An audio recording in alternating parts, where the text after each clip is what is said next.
his present health condition and the persistent rejection of all your appeals by the foreign government, do you still think it is a good decision? Oh yes, certainly. There are no good reasons for us to stay here. The very basic fundamental question is whether or not we belong here. We do not. Home is in the Philippines, not here. Secondly, we have been accused of all kinds of terrible crimes, and we have been accused of all kinds of terrible misbehavior. And the place to answer that is in front of the Filipino people, not in front of the American media, not in front of the American public, not in front of the American political system, but in the Philippines. And certainly it was a good decision. As a matter of fact, I don't even think there was a decision that had to be made. It was almost a given. If you were your father, would your decision be exactly the same, or would you do certain things differently? Certainly the question as to whether or not one should return home is not really a question any longer. To go home, certainly, yes. Do things differently?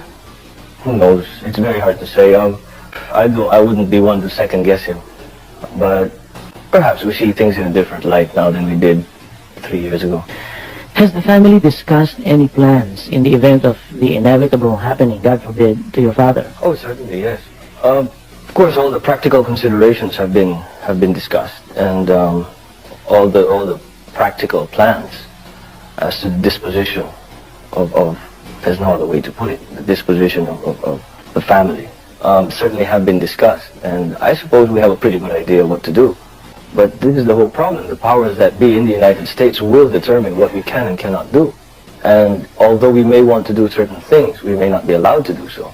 I mean, just as an example, my parents are not allowed to leave the island of Oahu, which is not up to us. It's no decision of ours. It's the American government doing what they feel the Philippine government wants them to do. And so long as we stay here, those sort of constraints will continue. And which brings us back to the reason why we must go home. As the only Marcos son, and as the man bearing the name Ferdinand Marcos, do you think of pursuing your political career and taking up the cudgels for the Filipino people where your father is left off? Well, you know, the only way I can answer that question is really to give you a general idea of where my priorities lie. As I mentioned before, obviously there have been many accusations leveled against the family, and all those are to be answered. Secondly, the family cannot be allowed to just exist or just survive within the political milieu in the Philippines. There must be an element of self-determination in terms of our lives. And certainly we will work towards that. The legal questions must be resolved.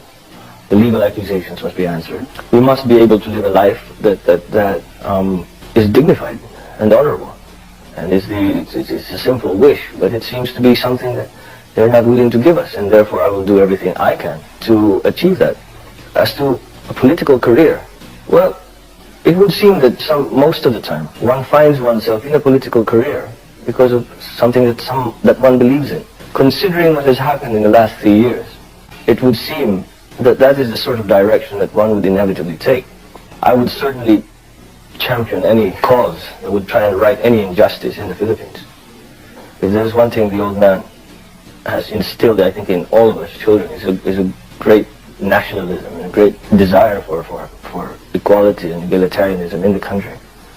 And should anything stand in the way of that, I will certainly work against it. If that takes a political identity, then so be it. I think that's actually getting ahead of ourselves, because simply the problems of the family are enormous and must be reckoned with before any of this sort of thing can be dealt with. As usual, when it comes to question of political career and things like that, it's really not for one to decide. It's not for me, it's not for you to decide. If the people ask you, then you must go, you must serve. If they do not, then you can't. And that's generally how that will be determined. Very well put. Your father firmly believed in the American commitment to freedom, justice, equality, and human rights. Most of all, as he said to the U.S. Congress in his speech before the joint houses in 1971, he believed that the United States would never betray a friend. Do you still share your father's faith in the United States after all that has happened? Yes, I certainly believe that the United States of America still stands for something. We stand for that. and we are therefore wedded together in our beliefs.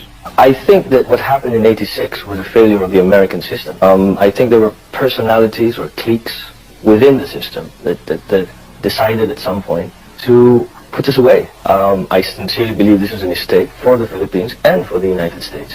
I think that events since then are beginning to show that that is so. The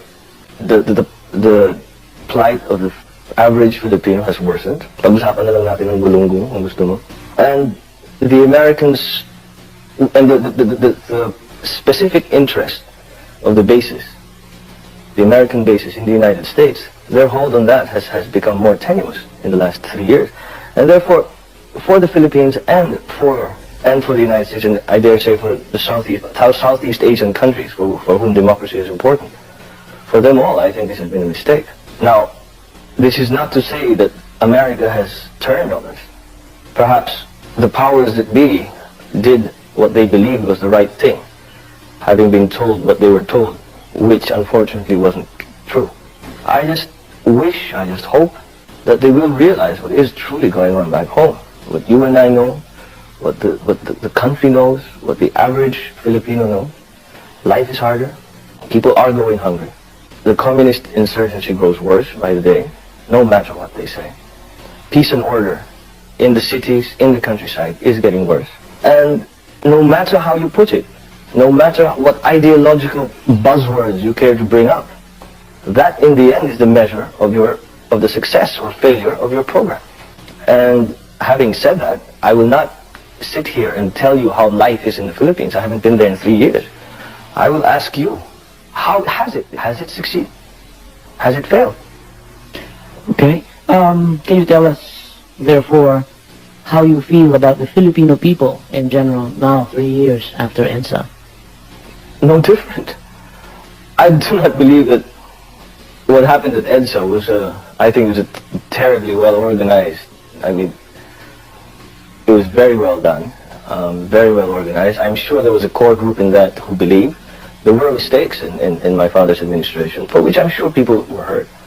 But I do not think, and I didn't think then and do not think now, that that was representative of the majority of the 54 million then Filipinos. I still don't think so. First of all, there was no revolution. I never saw a revolution. We left because we did not want to kill fellow Filipinos.